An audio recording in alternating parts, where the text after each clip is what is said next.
प्यारे छात्रों, प्रकाश Hindi teacher channel में आपका स्वागत है। आज चर्चा का विषय होगा भाषा। तो देखते हैं भाषा क्या है।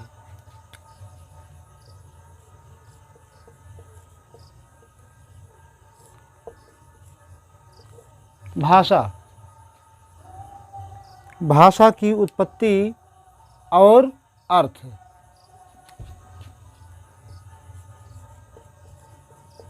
भाषा की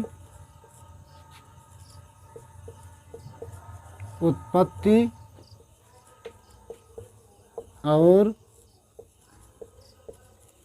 अर्थ। प्यारे छात्रों, भाषा की उत्पत्ति संस्कृत की भाष धातु से हुई है।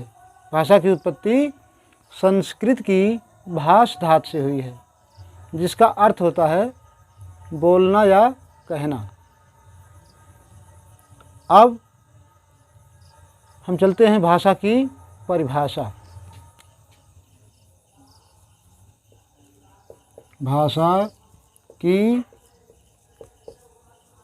परिभाषा।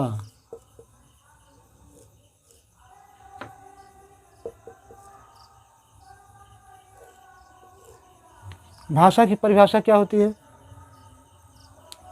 भाषा भावों और विचारों को एक दूसरे तक पहुंचाने और दूसरों के भावों और विचारों को अपने तक पहुंचाने का साधन होती है। भाषा वो साधन है, बेहतर ढंग से, भाषा वो साधन है जिसके द्वारा हम अपने भावों और विचारों को दूसरों तक पहुंचाते हैं और दूसरों के भावों तथा विचारों को स्वयं समझते हैं। तो आप समझ गए, भाषा वो साधन है जिसके द्वारा हम अपने भाव और विचारों को दूसरों तक पहुंचाते हैं और दूसरों के भावों तथा विचारों को स्वयं समझते हैं। ये हो गई भाषा की परिभाषा। अब भाषा के भेद। भाषा के भेद कौन कौन से हैं?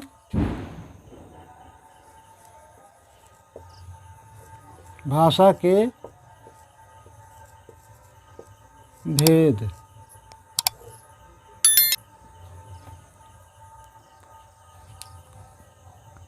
भाषा के मुख्य रूप से 3 भेद पाए जाते हैं। भाषा के मुख्य रूप से 3 भेद होते हैं। देखिए, नंबर 1,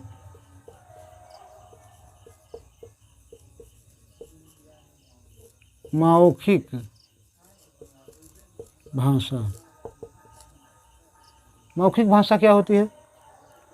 जिस भाषा का प्रयोग हम मुख से करते हैं, सिर्फ बोलचाल की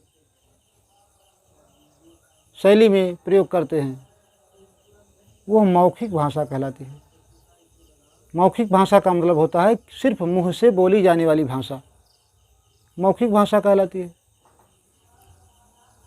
अब जैसे आपस में बातचीत करना, बच्चों को कहानी सुनाना, या कोई मीटिंग में या बड़ी बड़ी सभा सोसाइटियों में भाषण देना, यह मौखिक भाषा हुई। मुख के द्वारा सिर्फ ज़बानी, मौखिक भाषा को हम ज़बानी भाषा भी कहते हैं, क्योंकि ज़बान से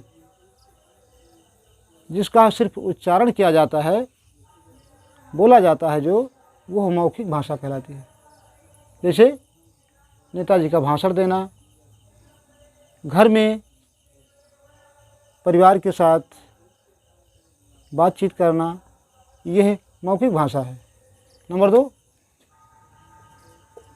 लिखित भाषा।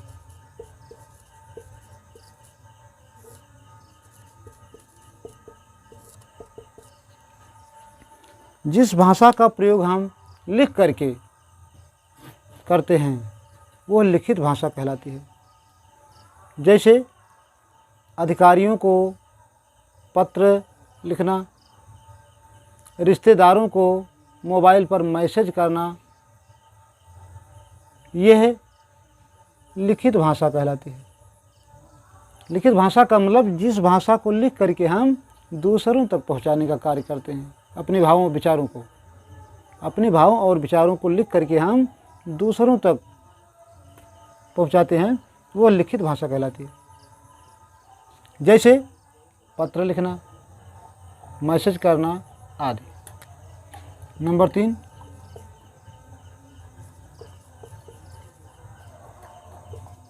सांकेतिक भाषा।